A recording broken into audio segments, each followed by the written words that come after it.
आप सभी का मेरे YouTube channel teaching exam with Rama में स्वागत है। आज हम बात करेंगे यूपी एलटी ग्रेड टीचर का जो एग्ज़ाम होने वाला है उससे संबंधित कुछ चीज़ों पे चर्चा करेंगे। तो चलिए शुरू करते हैं अपना डिस्कशन। सबसे इम्पॉर्टेंट बात हर एक विद्यार्थी को ध्यान में रखना चाहिए, हमारा सिलेबस जो है उसको एकदम अच्छे से लर्न होना चाहिए। और एक चीज़ और दूसरी बात ये ध्यान रखना चाहिए हमें कितना पढ़ना है और कितना छोड़ना है। किसी भी कंपटीशन की एग्ज़ाम की तैयारी में सबसे महत्वपूर्ण फैक्टर होता है हमें कितना छोड़ना है और कितना पढ़ना है। यदि ये चीज़ किसी स्टूडेंट को अच्छी तरह से क्लियर है तो एग्ज़ाम क्लियर करने में बहुत आसानी होता है। आज हम डिस्कस करेंगे अपने इस वीडियो में। मेरे वीडियो का आज का यही उद्देश्य है कि UP LT grade teacher syllabus and exam pattern क्या होगा। तो चलिए देखते हैं क्या होगा। कौन सा ऑर्गेनाइजेशन करवाता है एलटी ग्रेड का एग्ज़ाम? तो Uttar Pradesh public service commission कराता है। पोस्ट क्या है? LT grade teacher. वैकेंसी 7466 है। एग्ज़ाम डेट भी आ चुका है जिससे आप लोगों की तैयारी में और तेज़ी लाने की आवश्यकता है। एग्ज़ाम डेट है 6 दिसंबर, 7 और 21 दिसंबर। नंबर ऑफ़ क्वेश्चन होंगे 150। टोटल मार्क होगा 150। टाइम अवधि क्या होगा एग्ज़ाम का? 2 घंटे। नेगेटिव मार्किंग है 0.33 mark of each incorrect answer. Selection process क्या है? पहले प्री एग्ज़ाम होगा, फिर मेंस होगा। आप लोग अधिक जानकारी के लिए मैंने भी एक यूपीएससी का वेबसाइट खोला है, आप लोग भी जा कर के देख सकते हैं। चलिए अब देखते हैं।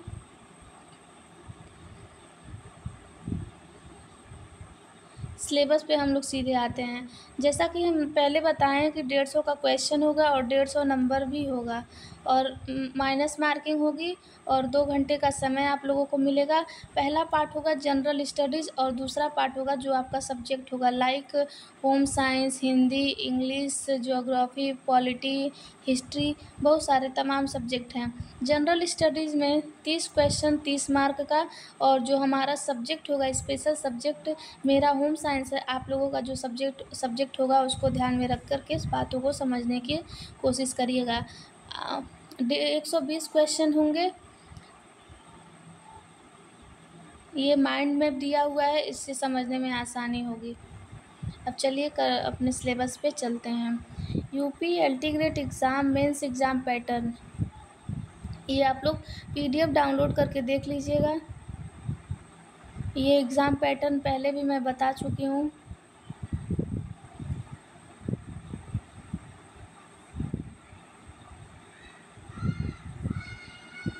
जनरल स्टडीज़ का सिलेबस आ गया।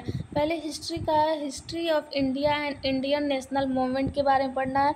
इसमें क्या क्या होगा? In the history of India emphasises should be on A board understanding of social, economics and political aspects of Indian history. In the Indian national movement, the candidate are expected to have a sympathetic view of the freedom movement. फिर आता है Indian and world history पढ़ना है, world geography पढ़ना, sorry history मैंने बोल दिया।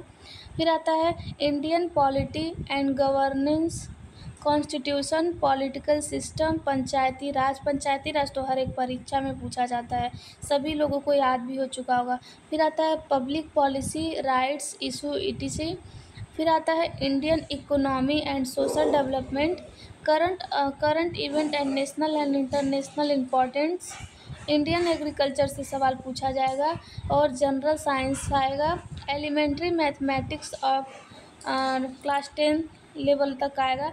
मैंने प्रैक्टिस सेट में देखा है कि मैथ का क्वेश्चन 4 आता है, बाकी ज़्यादा से ज़्यादा क्वेश्चन नहीं पूछा जाता है।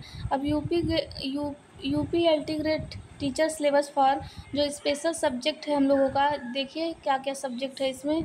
English, Hindi, math, science, computer, Urdu, social study, art, music, Sanskrit, commerce, physical education, agriculture, home science, English का सिलेबस।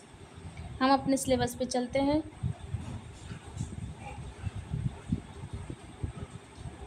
होम साइंस के सिलेबस में क्या क्या है जो हम लोग यूजीसी नेट या पीजीटी टीजीटी एग्ज़ाम में जो बुक्स पढ़ते हैं, जो हम लोग ग्रेजुएशन से पढ़ते आ रहे हैं, वही सारी बुक से आप लोग तैयारी को अपने बेहतर बना सकते हैं। एजुकेशन एंड होम मैनेजमेंट के बारे में, consumer education, food and nutrition, family studies and human development, इसी को चाइल्ड डेवलपमेंट के नाम से भी जाना जाता है। ये सारा हम लोगों का सिलेबस था कुछ इस प्रकार। आई होप आप सभी को पसंद आएगा। पसंद आए तो लाइक शेयर एंड सब्सक्राइब अवश्य करिएगा। मैं पूरी कोशिश की हूँ कि आप लोगों को समझा सकूँ। यदि मेरे समझाने में या मेरे बोलने में कोई त्रुटि हुई हो या मेरे किसी भी चीज़ में त्रुटि आप लोगों को दिखाई देती हो तो कमेंट करके अवश्य बताइएगा। मैं उसको सुधार करके मैं खुद को और बेहतर बनाने की कोशिश करूँगी। Thank you.